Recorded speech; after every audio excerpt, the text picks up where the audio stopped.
मुझे माफ कर दे, मुझे माफ कर दे गुड़िया की मम्मा। मुझे सब पता चल गया है। मम्मा, पापा को माफ कर दें। पापा फिर ऐसा नहीं करेंगे। अगर उस दिन आपने मेरी बात पूरी सुनी होती तो ये सब ना होता। फिर वो सब खुशी खुशी अपने घर में रहने लगते हैं।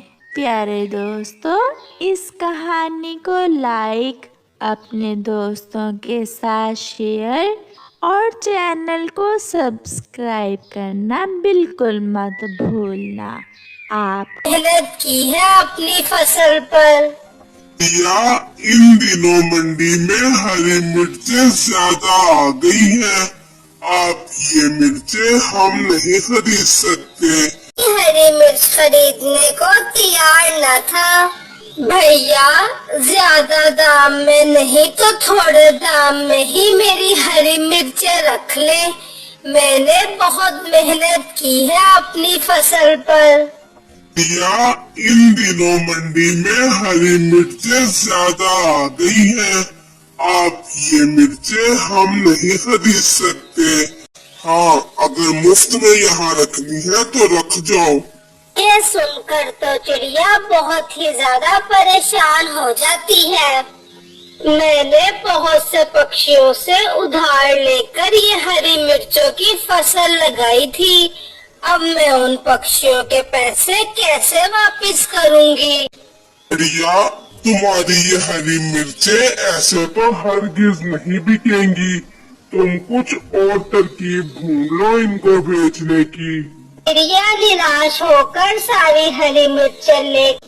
रिया, तुम्हारी ये हरी मिर्चें ऐसे तो हरगिज नहीं बिकेंगी। तुम कुछ और तरकीब ढूंढ लो इनको बेचने की। चिड़िया निराश होकर सारी हरी मिर्चें ले। का और रहते किराए के मकान में हैं। अगर मेरे पास ऐसी डबल करने वाली मशीन होती तो आज मैं जंगल का सबसे अमीर पक्षी होता। कालू जी, हम भी जाकर देखें तो मशीन कैसी है। कबूतर भैया, आप पहले कहाँ रहते थे? इससे पहले हम पूर्व वाले जंगल में रहते थे। वहाँ का मौसम अब बहुत ठंडा हो गया था, इसलिए हम इस जंगल में आ गए। फिर चिड़िया शर्माते हुए कहती है, ये कुकू है मेरा बेटा। इसने आपकी डबल करने वाली मशीन का सुना तो जिद करने लगा। क्या सच में ऐसी कोई मशीन है? आंटी, अगर ऐसा है तो मेरे लिए ये नई चीज होगी। ये मशीन आपके सामने है। इसमें जो डालना है आप डाल लें और ये मशीन डबल कर देगी। आप इसमें कुछ डालकर देख सकते हैं। फिर चिड़िया अपनी गेहूं की बाली उस मशीन में डालती है। फिर कबूतर अपना काम करता है और मशीन अपना काम करती है। नीचे वाले बॉक्स से गेहूं की 2 बालियां निकलती हैं। ये देखकर कुकू चिड़िया के पिता के सब्जियों के खेत थे। कुछ दिन पहले ही उसके पिता की मृत्यु हो गई थी। सोनी, मेरी बहन, अब तो घर में बिल्कुल भी भोजन नहीं बचा। अब तो मुझे ही खेत में काम करना पड़ेगा।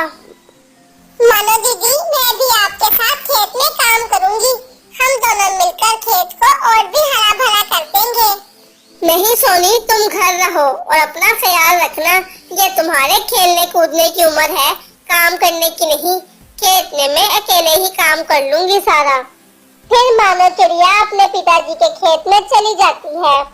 तो भैया, आपको पता है पिताजी कहा करते थे कि वो मुझे कभी भी खेतों में काम करने नहीं देंगे, लेकिन देखो अब वो ही हमारे साथ नहीं रहे। मानो चिड़िया, सब्र करो। तुम्हें अपने और अपनी बहन के लिए मेहनत करनी पड़ेगी। और वैसे भी देखो तो तुम्हारे खेत में सारी सब्जियां हरी भरी हैं। तुम इनको बेचकर काफी ज्यादा मुनाफा कमा सकती हो। अब मानो चिड़िया खेत में अपने पिताजी की जगह काम करती थी और फिर वो सब्जियां तोड़कर जंगल के पक्षियों को बेचती थी। सब्जी ले लो, सब्जी, ताजी ताजी सब्जी।